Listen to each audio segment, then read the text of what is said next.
Il nous fascine, nous effraie, nous passionne. Cet été, Transfert se met à l'heure des faits divers. Découvrez à travers les voix des victimes, mais aussi des coupables, ce que ces crimes disent de nous. Pour échapper à la violence de sa jeunesse, Philippe choisit de faire carrière dans la police.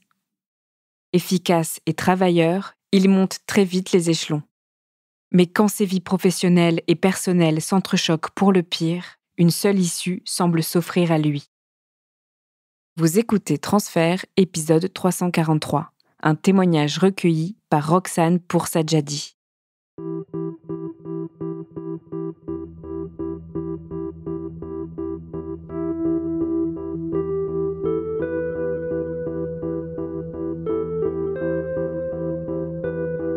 Je viens d'un milieu modeste. Ma mère, elle est italienne et elle va rencontrer mon père qui est le meilleur ami de son père, elle. Et ils vont se marier, ma mère a 14 ans quand ils se marient, en Algérie, à Alger. Il quitte l'Algérie en 1963, au moment des événements, et s'installe dans la Drôme, à Bourg-de-Péage exactement. Mon père, quand il a trop bu de pastis et trop bu de vin ensuite, il devient excessif. Violent à table, verbalement, physiquement. Si on ne se tient pas comme il faut, on prend des claques.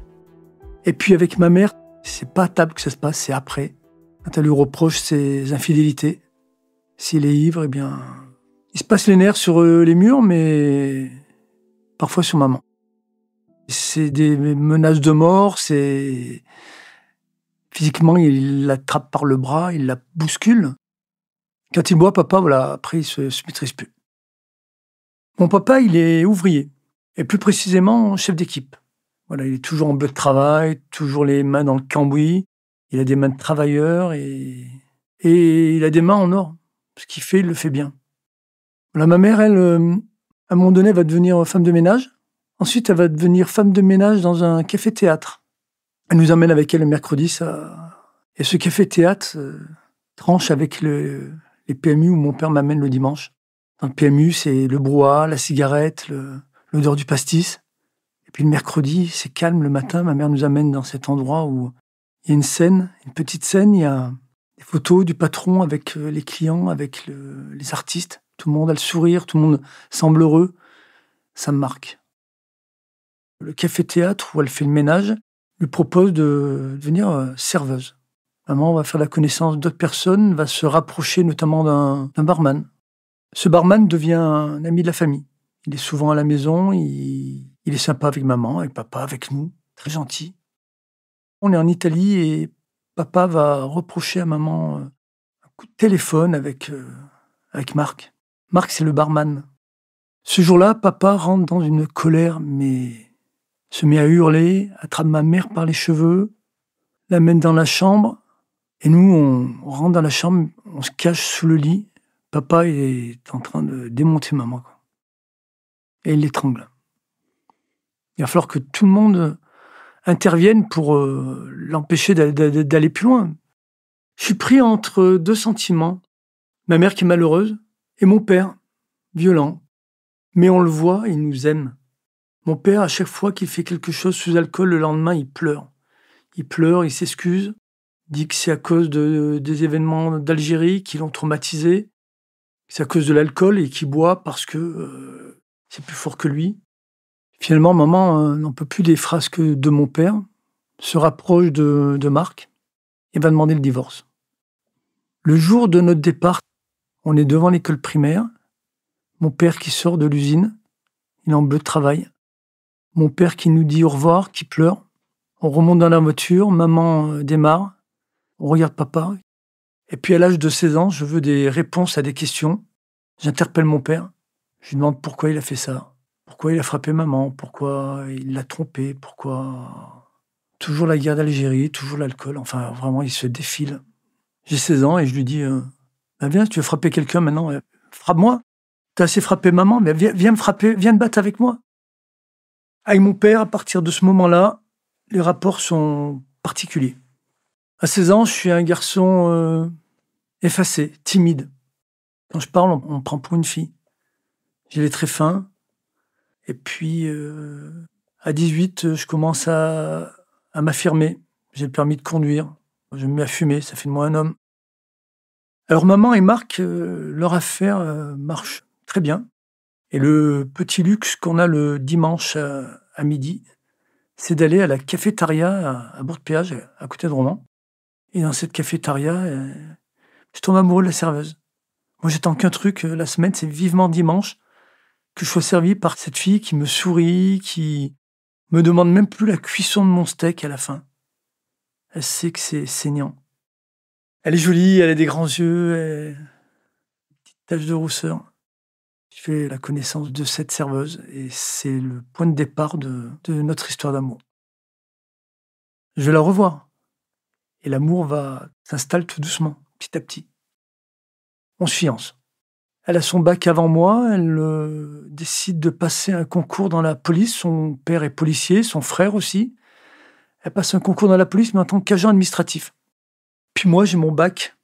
Je me destine à un BTS de biologie sur Grenoble. Mais l'amour, cette fois, bat son plein. J'ai finalement plus envie de faire des études. Je décide d'entrer dans la vie active pour fonder un couple et gagner de l'argent et mener une vie où on va pouvoir partir en vacances. Je me vois bien devenir papa aussi.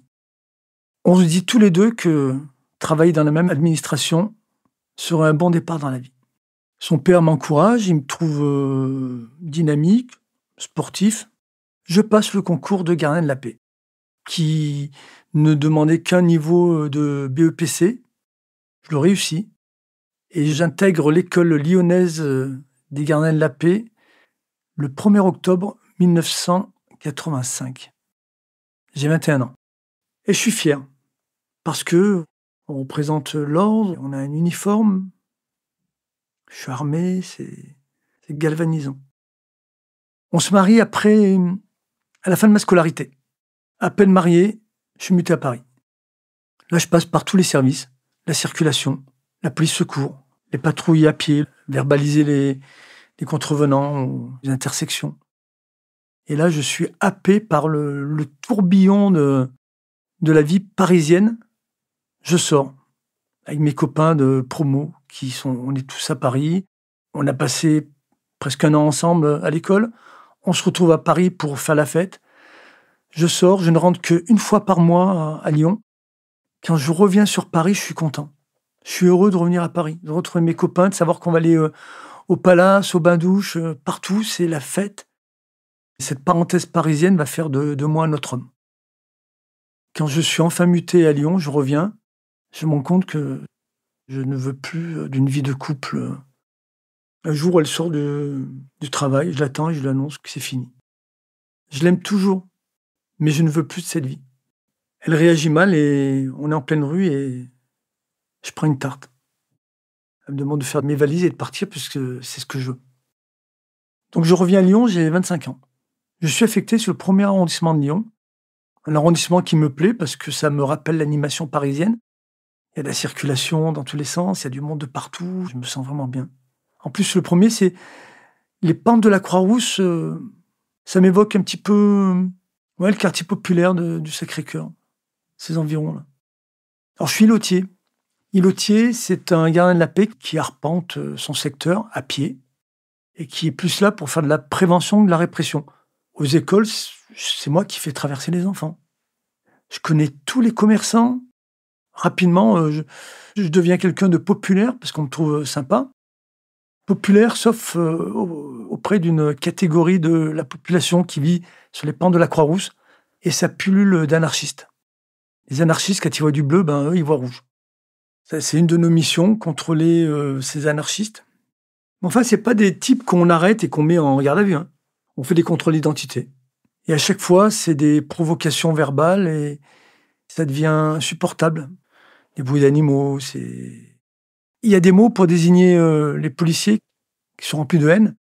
Au lieu de dire les flics, ils disent les lardus, puis des regards et des attitudes. À 28 ans, je décide de passer le concours interne d'inspecteur de police.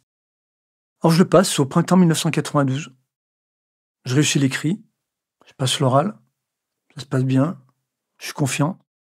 Un après-midi, je tombe dans un guet-apens. J'ai reçu 2 jours auparavant un courrier m'informant que j'avais réussi le concours d'inspecteur. Je me dis, ouf, ouf, fini l'uniforme, ça y est, cette fois c'est sûr, plus que quelques mois à le porter et c'est terminé. Puis la joie de prendre du galon, hein. Inspecteur de police, pour moi, c'est Inspecteur Harry au cinéma, c'est un Starsky Hutch dans les séries télévisées. Donc je suis fier, je vais travailler en civil, je serai moins visible, moins pris pour cible.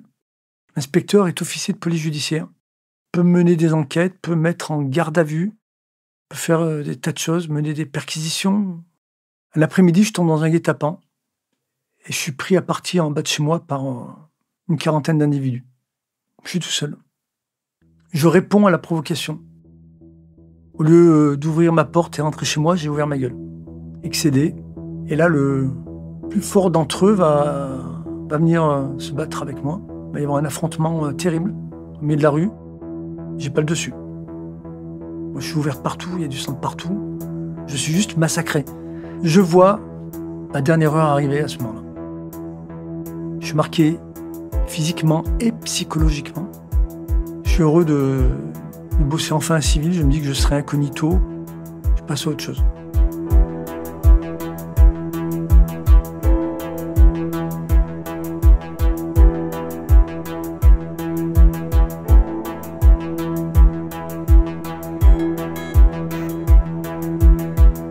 La scolarité se passe très bien à tel point que je choisis, sortie d'école, mon affectation. Je décide de revenir sur Lyon. Je vais être au cœur de la cité. Je choisis le 2e arrondissement. Quand j'arrive dans ce commissariat, il y a 2 services. Il y a un service anti-drogue, un groupe stup, comme on dit dans le jargon. C'est un petit groupe stup, un commissaire qui dirige 3 hommes. Et puis, il y a un service de plainte et constatation. Et quand on sort d'école, c'est là qu'on envoie les jeunes inspecteurs. Des plaintes pour vol, plaintes pour coups et blessures, des constatations de vol et fraction, constatation de décès avec les autopsies qui suivent, souvent. Pas très glamour, mais ce service a un avantage, c'est qu'il me permet d'avoir mes week-ends. Et moi, le week-end, je redescends en Romans, je vais voir ma mère, je vais voir mes copains. Et le samedi soir, avec les copains, c'est la fiesta. La fiesta, à ce moment-là, elle rime avec Baccarat, c'est la boîte branchée du centre-ville de Valence. Et un soir d'été 93, on est dans cette discothèque, le Baccarat, la soirée se déroule festive, comme prévu. Et puis il y a cette fille qui arrive dans le club. Et là, j'ai un coup de foudre. Je ne peux pas la quitter des yeux. Elle traverse la boîte et je la laisse s'installer. Il faut que j'aille faire sa connaissance. C'est ce que je fais. Je m'invite à sa table. Je fais la connaissance d'une jeune valentinoise de 22 ans. Elle est plus jeune que moi, elle est blonde. Elle a un petit haut en léopard. Bon, le courant passe et puis un baiser aromatisé whisky coca plus tard, c'est une histoire d'amour trépidante qui commence. C'est une fille brillante. Elle est issue d'une bonne famille. Voilà, dans sa façon de s'habiller, de se maquiller, elle sort du lot et elle est rebelle. Elle en veut un petit peu à cet ordre qu'il y a autour d'elle, dans sa famille, les bonnes manières et tout. Je sens qu'elle est prête à défier sa famille, prête à leur présenter un inspecteur de police qui a presque 10 ans de plus qu'elle. Elle est prête à dire voilà, c'est l'homme que j'aime. 2 ans après notre rencontre, ma chérie réussit son diplôme, elle obtient sa maîtrise, elle vient vivre avec moi, elle trouve du boulot, elle est secrétaire pour une entreprise, elle parle espagnol, anglais, couramment, tout baigne depuis 2 ans. Le seul problème, c'est ma maman qui apprend au cours d'une banale prise de sang qu'elle a une maladie invisible et sûrement héréditaire. Maman a une polykystose rénale, ses reins se dégradent lentement mais sûrement et se profile à l'horizon la dialyse. Et cette maladie peut toucher, parce qu'elle peut sauter une génération, peut toucher celui de ses enfants qui a le même groupe sanguin qu'elle. Maman est au plus, je suis au plus. À la fin de cette année 95, le groupe Stup réalise une saisie spectaculaire de drogue. Ils saisissent 5 kilos d'héroïne. Presque pure. Après analyse, la drogue est pure à 70%. À l'issue de cette affaire, les 5 kilos sont placés sous scellé. Tout le monde veut les voir. Moi, le premier, 5 kilos d'héroïne, c'est quoi? Alors, les 5 kilos d'héroïne, c'est 5 fois 5 ballots de 1 kilo. C'est une espèce de boule, voilà. C'est ce que je vois dans les films. Puis ça représente une fortune. 1 kilo d'héroïne pure à 70%, ça veut dire, une fois coupée, qu'on en refait 3 fois plus. À la revente, c'est énorme. Les 5 kilos d'héroïne partent ensuite à la destruction, à l'incinérateur. Le commissaire obtient une promotion, il part dans le sud, il prend un galon. Le groupe se trouve orphelin de son chef, il faut en désigner un autre. Je postule et je suis retenu. Je deviens chef du groupe Stup à 32 ans, janvier 1996. Mais je suis fier, parce que je suis le chef. Lorsque j'arrive dans mes nouveaux locaux, qui sont au sein du commissariat, il y a 2 bureaux. Il y a le mien, où je suis seul, parce que je suis le chef. Et puis il y en a un deuxième, plus grand, où je trouve mes 3 hommes. C'est là où je trouve tout le matériel, dans des armoires. Dans une première armoire, je trouve le petit matériel, gilet pare-balles, talkie-walkie. Dans une deuxième armoire, je trouve tout le matériel à sceller, les petits scellés en cours. Et puis clairement, la drogue qui inonde l'agglomération, c'est le cannabis. Et on nous en amène, mais des dizaines par jour. Le groupe démantèle régulièrement des trafics de cannabis, donc c'est des petits scellés avec une dizaine de barrettes. Il y a tous les registres où on consigne des tas de choses. Et puis il y a ce meuble là qui s'appelle une chandelle, c'est une espèce de classeur, mais avec des battants qui se rabattent. Je regarde qu'est-ce qu'il y a comme imprimé à l'intérieur, c'est là où je trouve tous les imprimés pour mettre en garde à vue, prolongation de garde à vue, etc. Et puis à un moment donné, j'ouvre un battant et là, il y a un ballot d'héroïne qui est plein, qui est ouvert, légèrement entamé, à peine. Alors j'interpelle mes collègues, je dis les gars, c'est bien ce que je crois. Et en effet, c'est 1 kilo d'héroïne. Ils n'en ont pas saisi 5, mais 6. Le 6e est resté dans l'armoire, c'est pour rémunérer les indiques. Mais ce kilo n'existe pas. Sur le papier, il n'existe pas. Le commissaire l'a écarté. Ce sont mes 3 hommes qui me donnent l'explication. Bon, moi, je suis pas là pour révolutionner le service, donc je dis OK. Je demande qu'à apprendre. Hein. Si c'est comme ça, OK. Dans ma vie perso, tout se passe bien. Le mot mariage est même lancé. On se dit qu'on a le temps, mais on choisit même déjà le prénom de nos enfants, filles ou garçons. Fin 96, il y a une femme qui se présente, elle a quelque chose à dire au Stup. Et je reçois une jeune femme qui est assez fébrile, qui pue l'alcool. Elle est venue pour régler des comptes avec ses copains, entre guillemets copains. Cette femme, dès qu'elle arrive, me précise c'est une prostituée de luxe. Elle me sert sur un plateau un trafic de cocaïne, elle me donne le nom du dealer, le nom des consommateurs qui sont eux-mêmes des usagers revendeurs, qui fournissent leur entourage, le nom des lieux où ça se passe, surtout dans le monde de la nuit. Donc voilà, j'ai ma première grosse enquête qui se met en place et je vais commencer à chercher des antécédents pour voir s'il y a eu des antécédents donc, de trafic de cocaïne sur Lyon. Je ne trouve rien, curieusement. Je passe tous les mecs au fichier, ils sont tous inconnus. Et là, j'ai mon ego de flic qui enfle. Moi aussi, je rêve de promotion, de galons, d'articles dans les journaux. Je veux dire, voilà, mon ego de flic, j'ai envie qu'on parle de moi, qu'on reconnaisse mes compétences. Toujours cette histoire d'ambition, tout le temps. Moi, je suis génération Scarface, voilà. J'ai le sentiment, à ce moment-là, que je vais arrêter Tony Montana. Donc, je me lance corps et âme dans cette enquête. Au tout venant de cannabis s'ajoutent des surveillances le soir, surtout les week-ends. C'est long.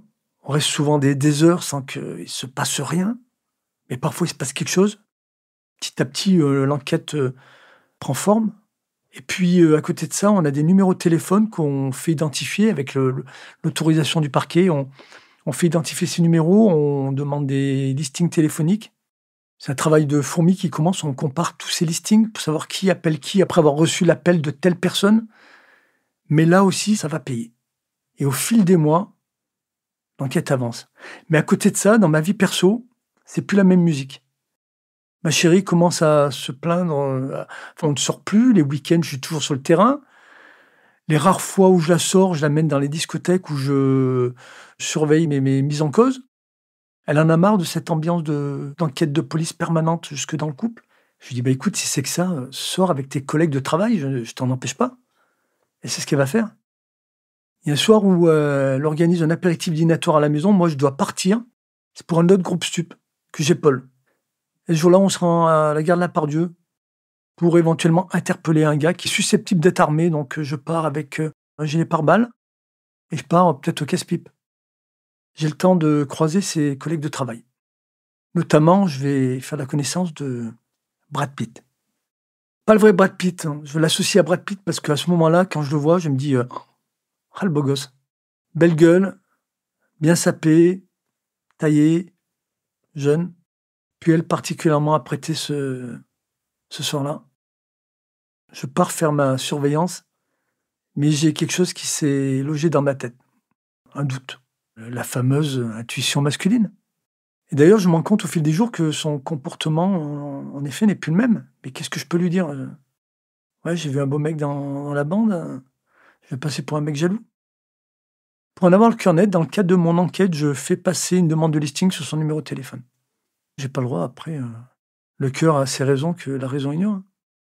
Voilà, c'est un numéro que je glisse parmi tant d'autres dans cette enquête. Un week-end où elle n'est pas là, elle est partie voir ses parents. Je me rends au commissariat. Il y a le listing tant attendu. Je l'épluche. Je me rends compte qu'il y a un numéro qui apparaît tout le temps que je ne connais pas, qui apparaît quand je ne suis pas là. Je le compose. Et c'est la messagerie de Brad Pitt. C'est la messagerie du beau gosse. Alors, je raccroche. Autant appeler directement l'intéressé. J'appelle ma chérie. Elle essaie de noyer le poisson. Ouais, c'est un copain. Je dis, oui, mais c'est pas n'importe quel copain. C'est celui qui était là à la soirée. Et pourquoi des 30 minutes de conversation? Et pourquoi des 1 heure de conversation tous les soirs quand je suis pas là? Je ne reverrai plus. 4 ans de relation en tout et qui partent en fumée et juste ses parents qui viennent récupérer ses affaires. C'est fini. J'attends en me disant qu'elle va revenir, mais plus de son, plus d'image. Comme le soir, j'ai pas envie de me retrouver seul comme un con à la maison, qui est devenu un petit peu vide maintenant. Je traîne dans un pub à côté du commissariat qui s'appelle le Country Blues. Quand il y a du monde, il y a de l'ambiance, il y a la bonne musique. Et donc moi, je suis là le soir pour résoudre ma tristesse. Voilà. Je bois du whisky, tranquillement. J'écoute la musique, je me pose des tas de questions, mais je suis désabusé. Mais bon, je me mets pas minable non plus, parce que j'ai quand même une enquête à faire aboutir. Heureusement, mon enquête est là pour me tenir. Jusqu'au jour où il va se passer quelque chose, c'est que je croise le regard d'une fille qui... Au moment où je croise son regard, elle me sourit, mais immédiatement, un sourire mais magnifique. Et je lui rends son sourire. Elle a un regard particulier. Ce qui m'attire, c'est son regard. Elle a un petit strabisme. Et puis, accompagné de son sourire, quoi. C'est un tout. Elle est brune, voilà, je la trouve jolie. Et ce regard avec cette fille intervient un peu plus d'1 mois après ma séparation. Mais cette fille, je la revois quelques jours plus tard. À nouveau des sourires, des regards un peu... Elle me cherche du regard. Hein. J'appelle le barman, je lui dis « Est-ce que tu peux lui offrir un verre ?» Elle accepte, hein, bien sûr. Et elle accepte ce verre. Elle laisse ses copines, me vient trinquer, se présenter. Et moi, tout d'un coup, je le sens, mon cœur. Mon cœur vient de se remettre en marche. Je sens que je peux passer à autre chose. Je me dis que la prochaine fois que je la vois, cette fille, c'est pas un verre que je lui offre. Je l'invite au restaurant. Mais avant ça, j'ai une chose à faire, c'est l'interpellation de mon principal suspect. Ça va faire 1 an que l'enquête maintenant a démarré. On est en enquête préliminaire, c'est le premier stade de l'enquête. Elle peut durer longtemps, une enquête préliminaire. Il faut monter d'un cran, il faut passer en flagrant délit. Une fois dans les rues piétonnes, on le fait contrôler par un équipage d'îlotiers qu'on a prévenu, contrôle de routine, et il est trouvé porteur d'1 gramme de cocaïne. Pas de quoi en faire un dealer d'envergure, mais de quoi l'amener au poste. On nous le présente, ça y est, le lien il est fait. Et c'est un fanfaron, le gars. Il nous assure que si on le relâche rapidement, parce que c'est un bon père de famille, le lendemain, il va nous amener des éléments pour nous permettre d'interpeller le gars qui lui a vendu la coque. Alors nous, pour noyer le poisson, on dit OK, rendez-vous demain au Country Blues. Mais le piège se referme, le gars, on le libère, il va être passé sur écoute. Alors le lendemain, c'est une question de psychologie à ce moment-là. On va voir jusqu'où il nous prend pour des cons et on l'attend à 11h au Country, il vient à 11h. Et le bon père de famille nous dit d'emblée qu'il n'a que 20 minutes à nous accorder, il y a sa maîtresse qui va arriver, il faut qu'il l'amène au restaurant, sinon elle va lui faire la vie.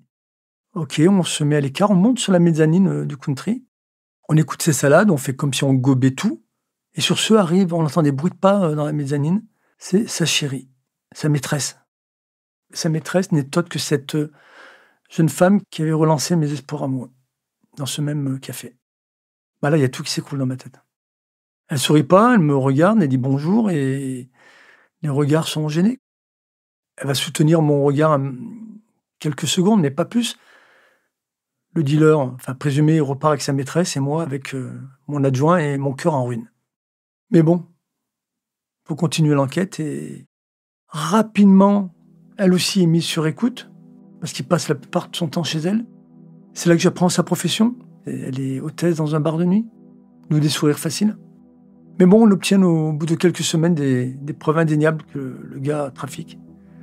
Donc un matin, c'est l'interpellation au domicile de cette fille. Les deux sont placés en garde à vue, ainsi que d'autres personnes identifiées dans cette affaire. On a donc 96 heures maximum pour boucler l'enquête et boucler le dealer.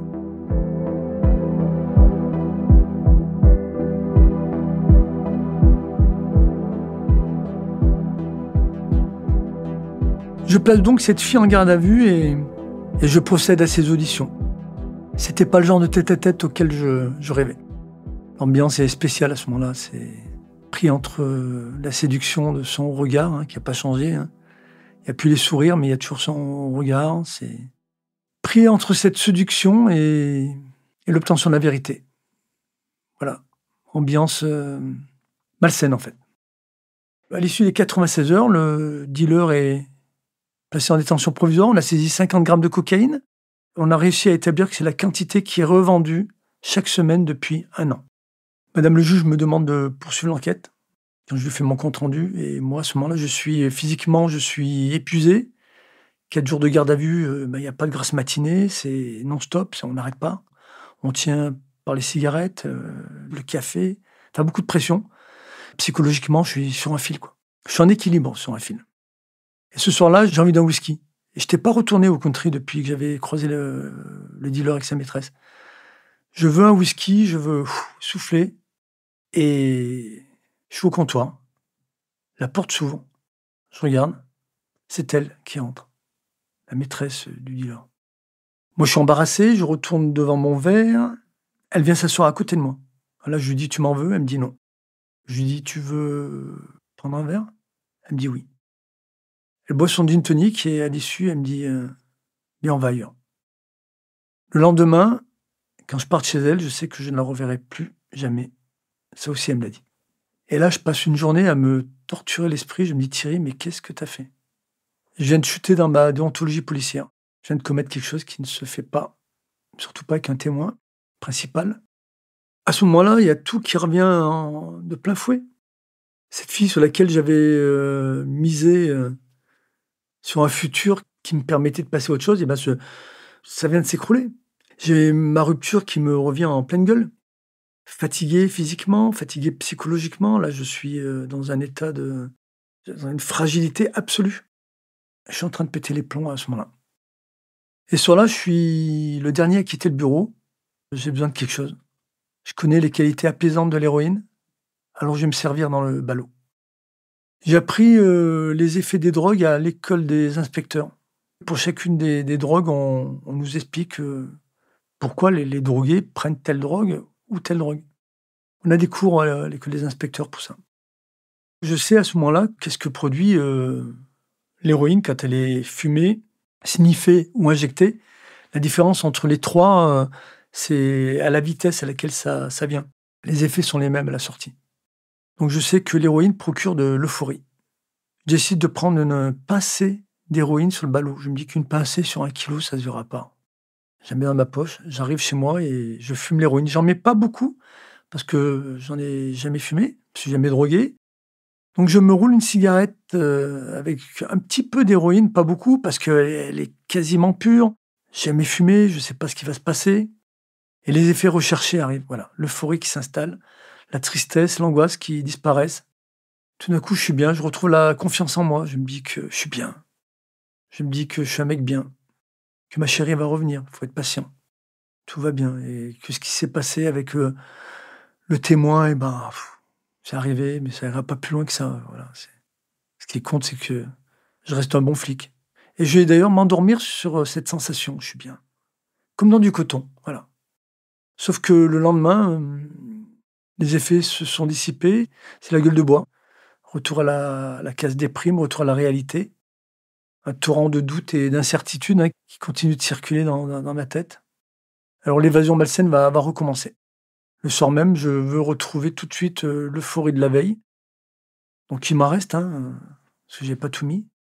Je refume de l'héroïne. À nouveau, c'est bien. Et le lendemain, ça va recommencer, puis recommencer. Puis c'est l'engrenage, je décide ensuite de sniffer l'héroïne. Je prends que des pincées à chaque fois, hein, et je me dis que pour l'instant, ça se voit pas. Personne ne voit rien. Bah, personne n'ouvre ce battant parce que c'est pour rémunérer les indiques et à ce moment-là, on n'a pas besoin de rémunérer un indique pendant une autre enquête. On en a déjà par-dessus la tête. Donc, Et puis, je me dis que si jamais on me posait la question, tiens, on dirait qu'il en manque, j'aurais une réponse toute faite, c'est bah, j'ai un indique. Voilà, je ne vous l'ai pas dit, j'ai un indique. Alors, la drogue, quand on la sniffe, bah, ça va plus vite. Voilà, c'est l'engrenage. Je décide je veux que ça aille plus vite, je veux que ça soit plus fort. Au niveau de ce que je mets de quantité, j'en mets un petit peu plus maintenant. Ça va direct au cerveau quand on sniffe, hein. Je sniffe, tous les soirs. Voilà, la journée, je broie du noir, le soir, je suis au nirvana. Et 2 mois à peu près, après ma première prise d'héroïne, un matin, je me réveille, j'ai mal de partout, j'ai des courbatures, j'ai des crampes dans les mains, j'ai la nausée, j'ai froid, je tremble. Je comprends tout de suite que j'ai pas une grippe, ni une angine, je suis en manque. Le manque est tel que j'en suis au point de me taper la tête contre les murs. Alors aller voir un médecin, ouais, mais mon médecin, il est à Romans, donc à 100 kilomètres d'ici, médecin de famille. Aller voir un autre médecin, mais je le connais pas. Le gars va peut-être me dénoncer à ma hiérarchie. On va me suspendre, on va me saisir mon dossier qui est pas terminé. Cette affaire est pas terminée, je vais aller jusqu'au bout. Il y a qu'une façon que ça s'arrête, c'est d'en reprendre.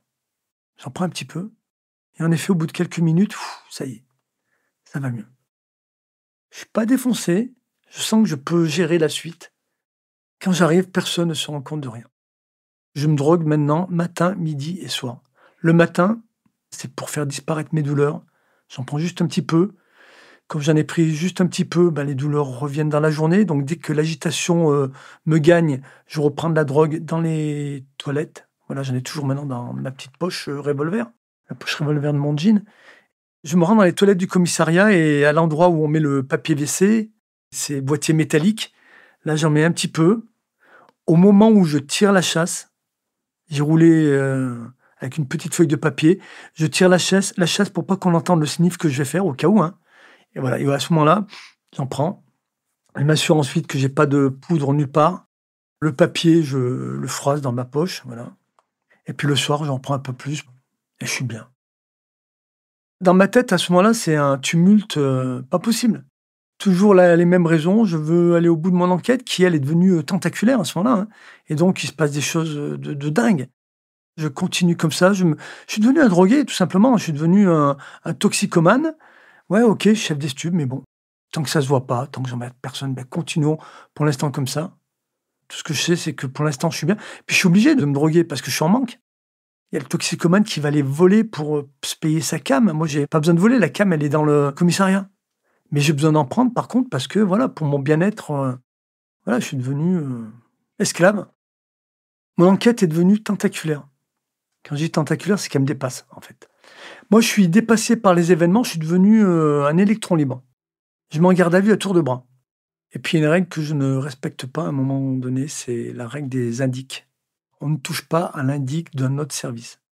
Et c'est là que je vais marcher sur les plates-bandes du SRPJ. Le SRPJ, c'est le service régional de police judiciaire. C'est le service vedette en Rhône-Alpes, l'équivalent du 36 quai des Orfèvres à Paris. Il y a un de leurs indices que je vais emmerder.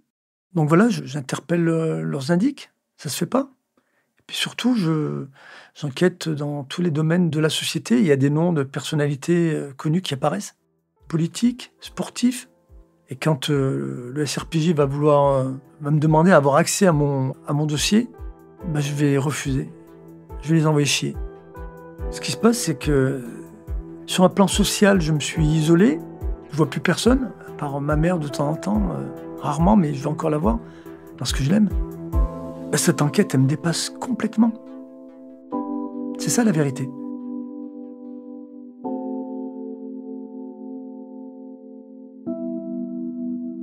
on est à quelques jours de Noël, ce soir-là, et j'ai pas envie d'être tout seul. Et mon addict qui continue de venir au service, cette prostituée de luxe, parce qu'elle continue à nous donner des noms, et puis elle jubile. Elle voulait qu'on foute la pagaille sur l'arrondissement, on a fait plus que ça. On a mis un coup de pied dans une fourmilière, mais un truc de dingue. Et moi, je l'aime bien parce qu'elle me ressemble. Elle est paumée comme moi.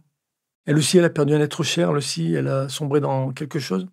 Elle, l'alcool, moi, l'héroïne. Et ce soir-là, j'ai pas envie d'être seul. Ça va faire 1 an depuis ma séparation. Je lui propose de venir descendre une bouteille de whisky à la maison sans aucune arrière-pensée.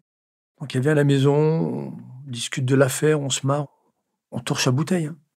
Et puis, elle reste dormir à la maison, juste parce qu'elle a besoin d'une épaule, et moi aussi. Et voilà, une espèce de réconfort comme ça, l'un à côté de l'autre. Et je me réveille dans la nuit, je suis trempé, mais pas de sueur, elle a pissé dans mon lit.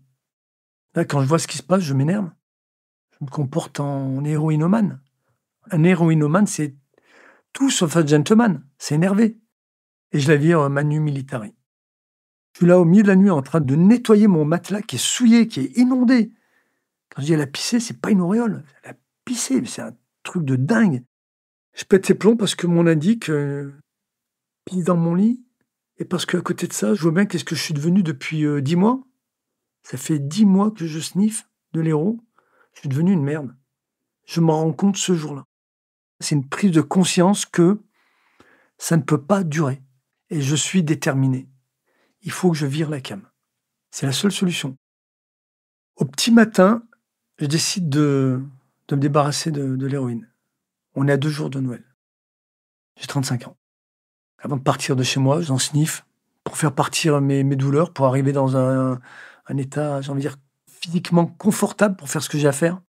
Il m'en reste un petit peu, je le jette aux chiottes et je me dis que quand je vais arriver au commissariat, je ferai exactement la même chose, le kilo, je vais le balancer aux chiottes.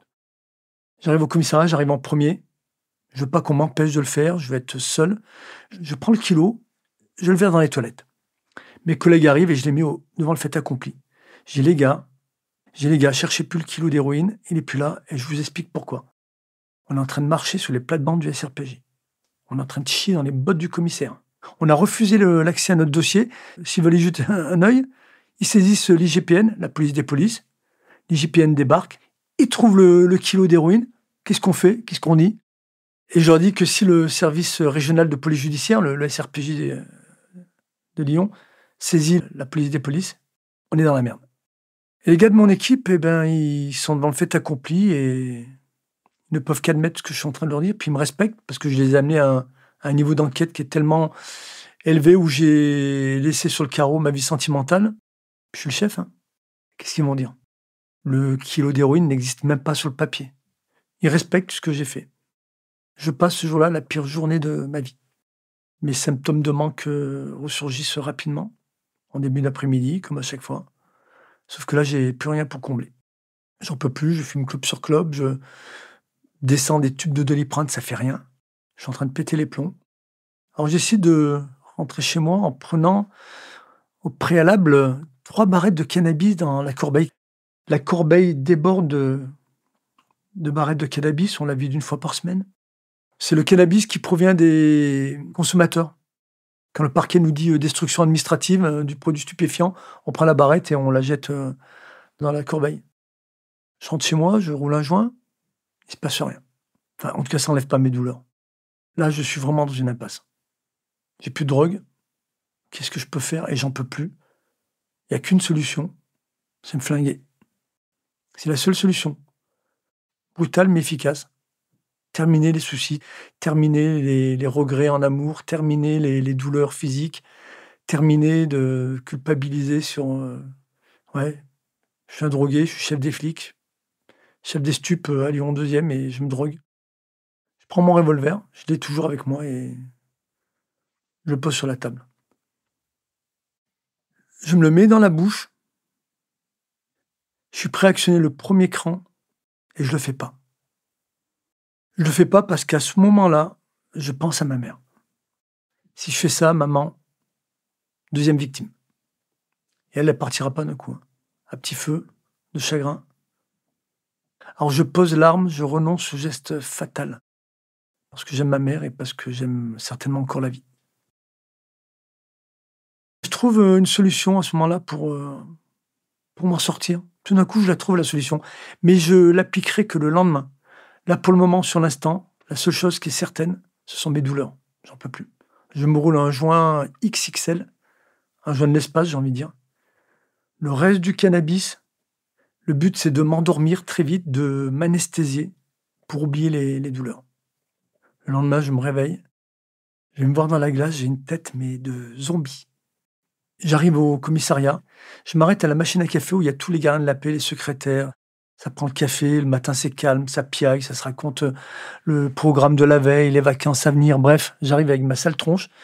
Il y en a un qui me voit et qui me dit « Mais t'es toujours pas passé à autre chose ?» Tout le monde sait que je vis très mal ma rupture. Bien sûr que je suis passé à autre chose, il regarde ma tronche. Et là, je parle suffisamment fort pour que tout le monde entende. Hein. Je regarde ma gueule, je suis passé à l'héroïne, au cannabis. Tout le monde a entendu, il y en a qui au début sourient, mais ils rigolent, comme on dit. Oui, bien, quand ils voient ma tronche, que je suis sérieux, je plaisante pas. Je prends mon café, je serre les dents et je me casse. Faut laisser faire les choses, laisser faire Radiopolis. Il suffit d'attendre qu'un dise à l'autre, puis à l'autre, et puis ça remonte à la hiérarchie. Et ça manque pas.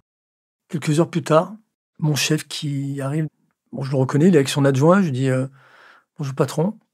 Et là, à sa gueule, je sais qu'il sait. Voilà, ça y est, c'est sûr. Il m'appréciait beaucoup, il tient une gueule de 6 pieds de long. Et donc là, il me dit la rumeur dit que vous prenez des produits stupéfiants. Je dis la rumeur est exacte, patron. Alors il s'approche, il me dit votre arme, elle est dans le tiroir de votre bureau. Je dis oui. Il tire mon tiroir, il prend mon arme, il dégage le barillet, il enlève les cartouches, il me demande ma carte professionnelle. Il me la confisque. Et il me dit je vous veux dans 1 heure dans mon bureau avec un rapport circonstancié. Ce jour-là, nous sommes le 24 décembre 1998. Et j'ai l'impression que la vie vient de me faire un cadeau de Noël. Là, ça y est, on va me sortir de ce merdier. On va me soigner. Et mon dossier sur le trafic de cocaïne, sur lequel j'enquêtais encore, j'en ai plus rien à foutre. Donc 1 heure plus tard, je suis dans le bureau de mon patron, le médecin de l'administration est là, il me demande ce que j'ai comme symptômes. Je dis je les ai tous, docteur, et je suis en plein dedans. Donc il me met en arrêt de travail, me donne des médicaments de substitution. Et le lundi 4 janvier 1999, je suis convoqué chez Madame le juge, celle-là même qui s'occupait de mon trafic de cocaïne. Et elle me signifie ma mise en examen pour vol aggravé. Alors je lui dis, mais Madame le juge, la drogue, je ne l'ai pas volée, c'est pas moi. Moi, je suis arrivé dans mon service, elle y était, j'en ai pris, mais c'est pas moi. Et elle me dit, en effet, l'héroïne, c'est pas vous.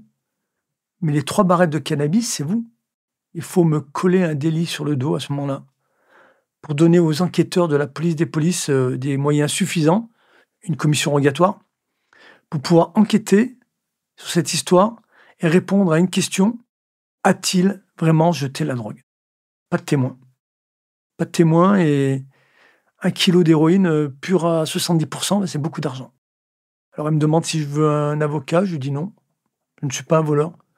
Parallèlement, il y a un protocole sanitaire qui est mis en place, je vois des médecins à l'hôpital Édouard Herriot, pavillon toxicologie. Chaque semaine, on fait des prises de sang. Chaque semaine, j'ai un entretien. On me donne des médicaments adaptés aussi pour me sevrer. Je suis sevré au bout de 3 mois, au printemps. Je retrouve ma dignité, c'est déjà un bon point. J'ai aussi un psychothérapeute. Alors lui, son rôle, c'est de démêler la pelote.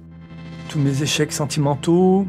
Au cœur de cette dérive, c'est bien entendu tout le passé familial qui ressurgit, le comportement de mon père et son alcoolisme et tout ça. Voilà.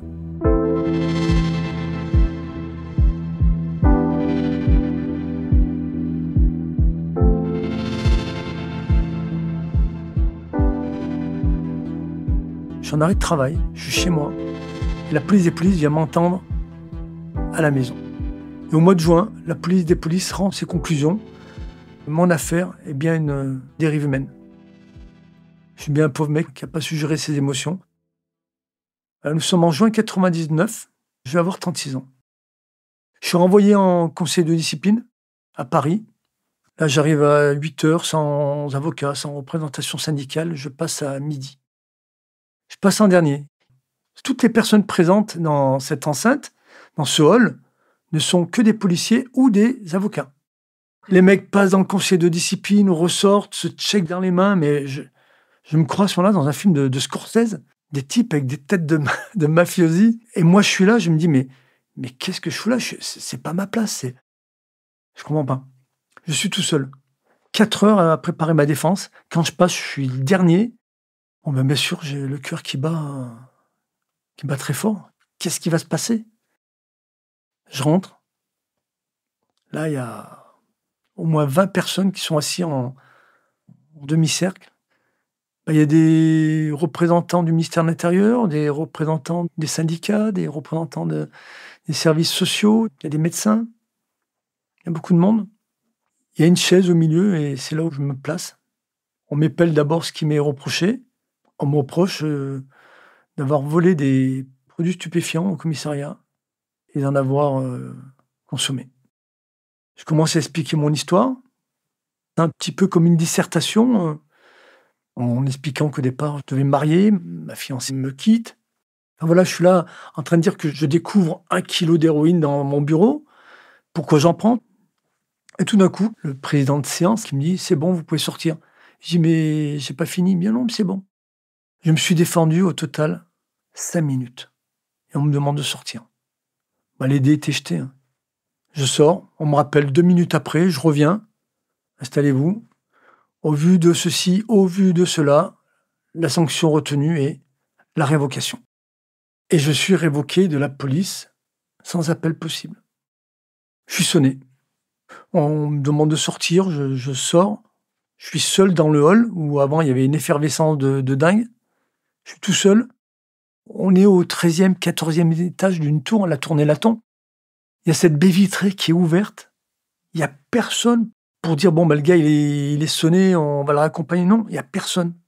Et je regarde cette baie vitrée, je me dis, mais vraiment, la cruauté de l'administration, la froideur de l'administration, où il n'y a rien qui est prévu, il n'y a rien qui est prévu. Du début jusqu'à la fin, quand je dis il n'y a rien de prévu, c'est que, par exemple, tous ces moments où un jeune inspecteur va voir des autopsies, des macabées, jamais on vous dit tout va bien, comment ça va dans votre tête, comment ça se passe là-dedans.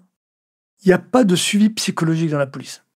Donc là, je sors et je suis tout seul et je suis sonné, mais je tiens bon. Parce que finalement, quelque part, c'est dans mon caractère de rester debout après une épreuve. Et je décide de regagner la gare de Lyon à pied et de faire le point sur la situation. Bon, une page venait de se tourner et puis l'idée avait germé chez le psy d'ouvrir un bar. Et c'est ce que j'allais faire. Marcher sur les traces de ma mère. Je prends le TGV, je reviens sur Lyon et la deuxième convocation, je suis convoqué chez madame le juge. Elle me notifie ma mise en examen pour vol aggravé. Là, je me dis, tu t'es fait écraser une fois, là, tu vas te faire broyer, prends un avocat. Je prends un avocat. L'avocat me dit que oui, je vais me faire condamner. Ouais. Sûrement pas de la prison ferme, mais j'aurai une condamnation. Donc, je suis renvoyé en correctionnel. Donc, c'est une décision de justice maintenant qui m'attend, et non plus une décision administrative. Je suis donc révoqué, ça c'est une chose. Je suis renvoyé en correctionnel, ça en est une autre. Une condamnation ne m'arrange pas parce qu'avec une condamnation, on ne peut pas ouvrir un bar. Il faut un casier judiciaire vierge. Donc là, c'est une course contre la montre qui commence. Et je vais, un coup de bol, au mois d'août, je trouve une affaire qui est en liquidation judiciaire au prix de 250 000 francs. Je n'ai toujours pas été condamné quand je l'achète. J'ouvre le 1er octobre 1999, 14 ans jour pour jour après être rentré dans la police. Une coïncidence de dingue. Je suis condamné fin novembre. 1 an de prison avec sursis, 600 francs d'amende. Ce bar de quartier, j'en fais finalement un bar ambiance. Tous les jeunes de l'agglomération se pressent dans mon café que j'appelais l'appart café. Je rebondis, ma mère est heureuse malgré le fait qu'elle se fasse désormais dialyser. Parce que je rebondis, mais aussi parce qu'elle va être grand-mère. Parce qu'en arrivant dans ce café, il y a tout qui se remet en marche. C'est le grand écart. Je rencontre celle qui va devenir la mère de mon fils. Je rebondis, elle va être grand-mère, elle est grand-mère le 7 octobre 2001. Un petit Mario est là, qu'est-ce que je suis fier. Donc j'ai un petit garçon et je me dis que bientôt je pourrais l'amener moi-même tranquillement à l'école. Et il y a une école juste en face de mon café. Alors qu'on aurait pu mettre Happy End à ce moment-là dans mon histoire. Il se passe quelque chose que je n'avais pas prévu, un café qui vise la même clientèle que moi ouvre. Ce café est 3 fois plus grand que le mien, il y a une piste de danse. Ma jeune clientèle change de crèmerie, ne revient pas. Je me retrouve avec 20 000 € à sortir et me voilà à travailler 7/7. Et pour fidéliser les rares clients qui restent et remplir le tiroir caisse, je me mets à accepter les verres qu'on m'offre, je me mets à boire. Le soir, je rentre, je suis ivre. Là, c'est les disputes qui commencent. Puis un jour, la dispute plus forte que les autres. Et elle s'en va avec mon fils. Mario a 9 mois. Elle s'installe loin, à 150 km, c'est le bout du monde pour un papa qui désormais doit travailler 7/7. Je bois comme je travaille 7/7. Et à boire tous les jours 7/7, à fumer paquet de cigarettes sur paquet de cigarettes. Je bousille ma santé. Mais pire que ça, je vais saccager ma relation avec mon fils. Je bois tous les jours. Et alors que mon rôle, c'est d'amener mon fils sereinement vers l'âge adulte, je vais m'y prendre comme un manche. J'ai un seul modèle que je veux reproduire, c'est celui de mon père. Un homme autoritaire, excessif, c'est ce qui va se passer. Et quand je lève la main, heureusement qu'elle ne s'abat pas sur lui, parce que ça s'abat sur une table, sur un mur, comme mon père faisait. Et ça fait des dégâts. Le petit a peur, dit rien. Et malgré ça, il continue de venir me voir tous les 15 jours. Parce qu'il m'aime, mon fils. Maman décède en 2012. Je perds celle qui m'a toujours soutenu, qui m'a jamais enfoncé, qui m'a jamais fait de reproches, qui m'a toujours compris. En 2012, il y a une émission qui passe sur France 2. On ne demande qu'à en rire à la télévision. C'est Laurent Ruquier qui présente de jeunes humoristes et qui sont prêts à jouer où on les recevra. Et moi, je me dis, mais Thierry, il est temps de passer à autre chose. Est-ce que tu voulais faire dès le début devenir un café-théâtre? Parce que c'est ce qui me ressemble. Et puis le souvenir que j'avais de ce café-théâtre où maman faisait le ménage. Ces photos de gens qui riaient, voilà, j'allais donner du bonheur. Je voulais moi aussi avoir des gens qui m'aiment et à qui je donne du bonheur, on se marre. Et surtout pas faire un PMU, comme l'endroit où m'a mis mon père. Et c'est comme ça que je fais venir Artus, la Bajon, Aymeric Lompré. Et le truc, c'est que la maladie n'a pas sauté de génération. La maladie de ma mère me rattrape. La polykystose rénale, c'est les reins qui ne fonctionnent plus. On n'évacue plus les déchets et le sang s'empoisonne. Le néphrologue me dit que je paye des années d'excès et que si je veux être greffé rapidement, il faut que je cesse le tabac, l'alcool. Donc un mal pour un bien, j'arrête. J'ai à nouveau la tête sur les épaules, j'ai envie de dire. Et puis un jour, une amie Facebook qui m'écrit, qui me dit qu'elle a passé une super soirée la veille à la Part Café. Elle venait pour la première fois. Elle est venue voir Tristan Lopin, un billet magnifique. Quel endroit, quel accueil. On s'écrit une amitié virtuelle qui se met en place autour de l'humour. Elle aime les artistes, elle m'en parle, elle veut revenir. Le jour où elle revient, je suis sous le charme. Alors pas un coup de foudre, parce que j'ai 55 ans et c'est bon quoi. Fini les conneries. Elle a une douceur dans le regard qui m'enveloppe. Elle a un sourire 5 étoiles, elle est nature comme j'aime. Elle s'appelle Laurie. On va se revoir. Elle m'invite chez elle. On fait des goûters avec ses enfants. Un baiser aromatisé chocolat cette fois et c'est ma plus belle histoire d'amour qui commence.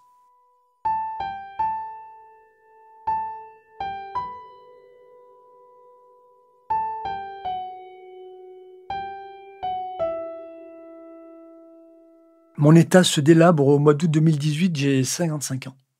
Les conséquences de cette maladie, c'est qu'on n'a plus de force, on ne peut plus se bouger, on ne peut plus rien faire. Au mois d'août 2019, je reçois un coup de téléphone du CHU de Grenoble, centre hospitalier, qui m'appelle et me dit on a un greffon pour vous. C'est une mort cérébrale, la personne est toujours vivante, mort cérébrale, mais les organes fonctionnent encore normalement. Donc j'arrive à l'hôpital, on me fait ma dialyse, et puis le lendemain, je suis greffé. La dialyse sauve la vie, la greffe change la vie. Après la greffe, je reprends une activité normale au boulot. J'ai une santé, mais j'ai une forme olympique. Je travaille tous les jours, je refais la moto, je suis bien. Et à ce moment-là, dans ma vie, je suis greffé. L'amour avec Laurie est devenu une évidence. Mon café est devenu une institution dans le monde de l'humour. Mon fils, on se voit pas beaucoup, mais on se parle encore. Mais non. Je me réveille un jour. Je suis visiblement dans ma chambre, et puis en ouvrant vraiment bien les yeux, je ne suis pas dans ma chambre, je suis dans une chambre d'hôpital. Et je vois des appareils autour de moi, de partout. Je vais pour me lever, impossible. Impossible de me remuer, ni les bras, ni les jambes, et j'ai que ma tête qui bouge. Je vois une infirmière, je vais pour appeler au secours, pas un son qui sort de ma bouche. Nous sommes le 3 décembre 2020.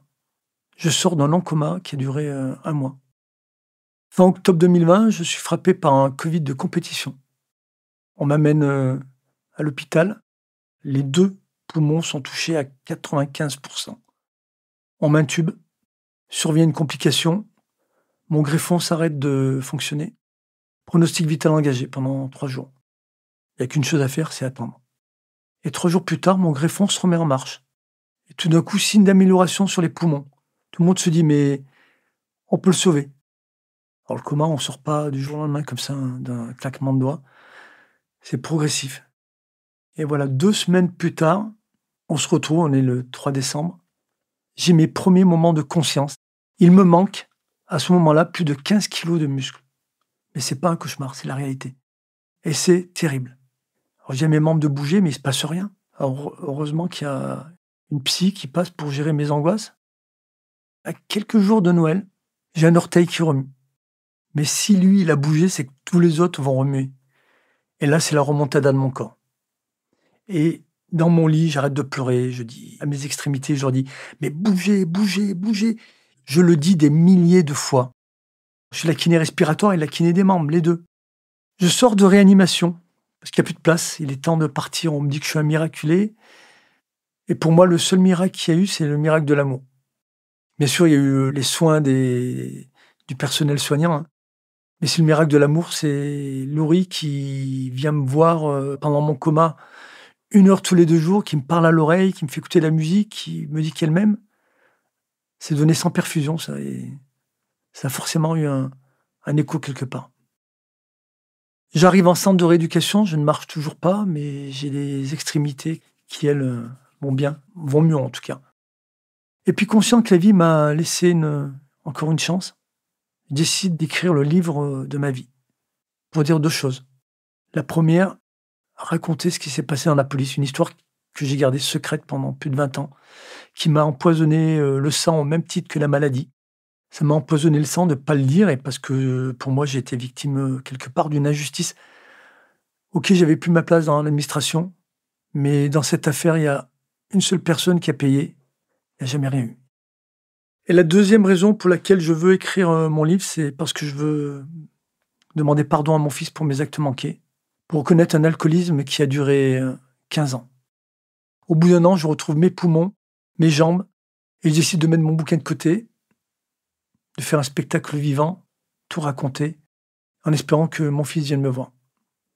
Il y a une scène à l'appart café, autant l'utiliser. Je fais 39 représentations à l'appart café. Le spectacle se structure, dure 1h30 désormais. La 40e, je décide d'aller la jouer à Lyon, là où habite mon fils. Et il vient. Et à la fin du spectacle, il me serre dans ses bras, il me dit « Papa, on a raté le début de notre histoire, on ne rattrape pas la suite. » Aujourd'hui, je vis un rêve éveillé. Parce que après tous ces cafés-théâtres, désormais, ce sont des théâtres municipaux qui me demandent de jouer chez eux. On m'achète mon spectacle. Ouais, mon histoire, ouais. J'en reviens pas. Je suis accompagné par un producteur. On m'a demandé si mon spectacle était une thérapie. Pas du tout. Ma thérapie, elle est faite depuis longtemps. Ce spectacle, c'est une déclaration d'amour. Chaque fois que je monte sur scène, c'est une déclaration d'amour à mon fils, à ma femme, puisque je l'ai épousée depuis. J'ai épousé Laurie, bien sûr. C'était évident. Une déclaration d'amour au public aussi. Cet échange privilégié avec le public. Et c'est surtout une revanche sur la vie.